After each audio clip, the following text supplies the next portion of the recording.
موعد inaan ka hadlo midka ugu horeeya waxa weeyaan qorsideeda bini aadamku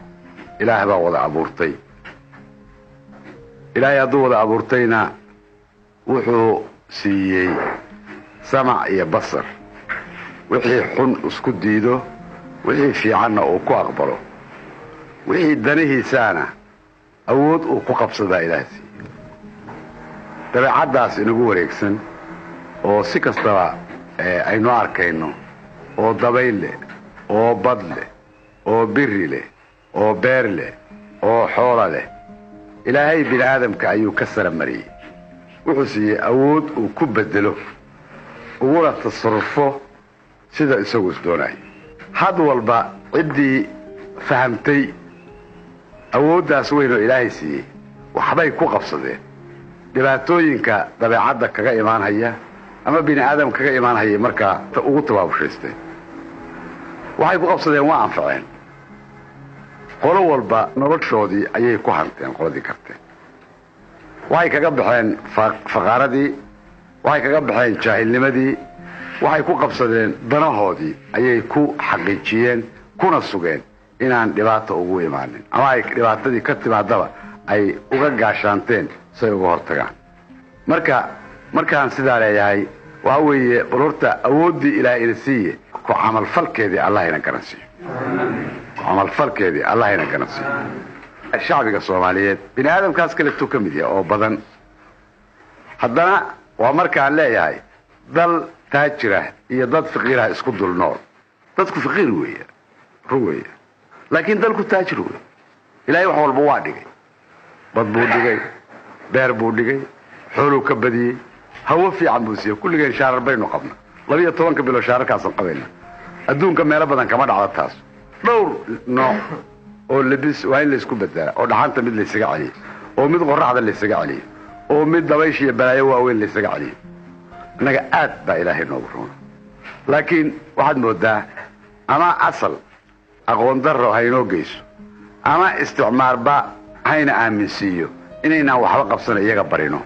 hayna aaminsiiyo haddana waxaad moodaa inaynu fiqiirnimadii kula nool lahay sababihii la imaanhayeyna inaynaan dareemaynin sidaynu isaga caabii lahayn waxaad moodaa habkii ama tabtii aynu kaga bixi lahayn dhibaatada noocyada kala gedisan leh oo ama bini aadamku uu dalkeenna u geysanay dadkeenna ama dabeecadduba haddaadan la dagaalamin way kula dagaalamaysaa awooddii alla ku siiyey aadan uga hortegin oo aadan wax ugu qabsanin inay ku hayso shacbigeenna dhibaato badan haddana waa dalkaa taajirka ah saanu sheegahayo dadkeennuse ma garan tajaaradaas ilaahay siiyey oo dadnimo oo dad fiican wey dadkeennu dad xun maaha iyo qaniimadaas ilaahay dalkooda ugu beeray nooc kastaba ha noqotay inay ka faa'iidaysan lahayiin faa'iido darradaasna ay ka imaanayso dariiqad aan habboonayn u fakerta ama ku shaqaysa weligoodna uu isticmaar lug ku leeyahay ajnabi uslug ku leeyahay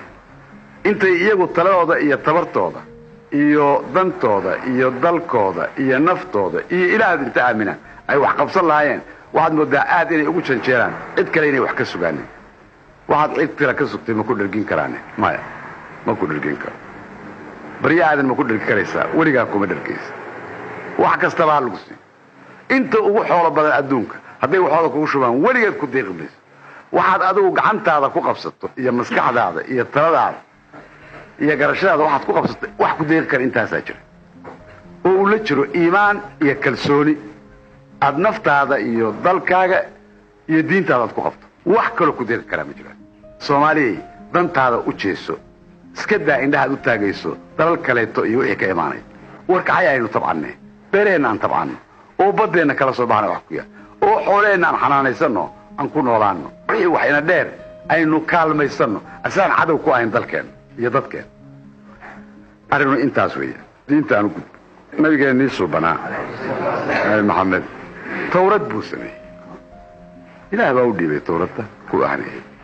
tawrad buu sameeyey meel adduunka aad tagto aadan dad islaama ku arkayn yaa fidiyey waxa yaa gaarsiiyey tawraddii nabi maxamed loo soo dhiibay ilaahay u soo dhiibay baa fidisay oo qof walba oo islaama taasaa saaran gacanku markuu dhashay waa shirinay waxaan hor dhegaysta waxaynu caabudnaa waa ilaahay weynaayo waaxid ah wuxuu inoo soo mariyey oo inoogu sheegay dariiqaan raacinayna kitaabkiisa kariimka wuxuu inoogu soo dhiibay rasuulkeennii suubanaa inoogu soo dhiibay ha inoogu soo dhiibee waxaa halkaas ka soo ifbaxay ficilkii iyo qawlkii nebigu uu ka tegey ayaa ka soo ifbaxay xadiis buu noqday marka qof walba dariiqadiisa ha haysta hadduu doono laakiin midka inaga dhexeeyaa waa tiirkaas dariiqaada wado laakiin kaas uu ilaahay guddoonshay ummaddaas aan abuurtay inta midowdaan ha kala furfurmina taasu ha noqota asalkii dariiqa la raacaya kaas way ku dhaqaaqeen mahad iyo ammaanba waa u jeedinaynaa haddaan taariikhdii dib u raaco culimadii la tirinayey ama tawriyiintii la tirinayay magacyadooda waxay ahayn kuwii badbaadiyey kollayba dadka Soomaaliyeed inay baaqi ku ahaadaan islaamnimadooda dawladdu markii ay gaarto go'aan ama sharciga qaranka la dhigo fuliyayaal bay u baahan fuliyaalkii adinka weeyaan waacidinta weeyaan dariiqooyinka weeyaan madaxda masaajidka weeyaan iyagaa la rabaa inay fuliyaan iyagiyo wasaaradooda yaa mas-uuliyadda dul saaran dagaalka labaad waxa weeyaan midka dhaqaalaha waad ogtiin macaashadu meesha ay sii marayso haddaynaan annagu inta marada dhexda ku xiranno adkaysanno aynaan tabcinna weligaan ka bixi mayno gun iyo gacan horsi baan u dhammaanaynaa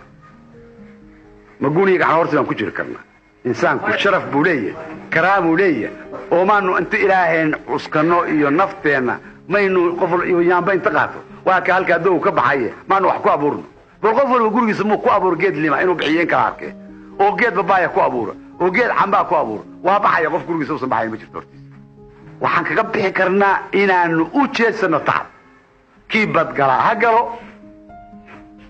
kii biri galaa beer ha ka doonto kii xoolo haysta ha tabcado ha xanaanaysto kii wax kaleeto oo qiimo leh qabanaya ha qabto qof gaajaysano gob ma ah gun wey wixii la rabo iyo dantii la rabaa laga samaystaa oo maxaanu nagu kalifaya inaanu saas u gurowno dadkeenna inaan jahayna doonaya innagaa la rabaa inaan jahayno tan saddexaad waa dagaalka shacbigeenna lagu abuuray in maanta 16 sano kadib oo dulligii foosh xumaa aynu ka soo baxnay dad ahaan iyo qaran ahaanba haddana la doonayo dib in loogu celiyo qabiilkii xumaa oo isticmaar ka dambeeyo waa isticmaarka xabashida waxaa loo baahan yahay ummadeenna inaynu hanuunino oo culimadiinaan waaweyno weliba aad marada dhexda ugu xirataan ayaa loo baahan yahay waxaa loo baahan yahay inay ku tarsaasiyaan oo kor ugu hadlaan oo si geesinimo ugu hadlaan inay ummadooda toosiyaan oo ka hanuuniyaan dariiqa jahannamka ah dariiqa mustaqilka inay ku leexiyaan والسلام عليكم ورحمة الله وبركاته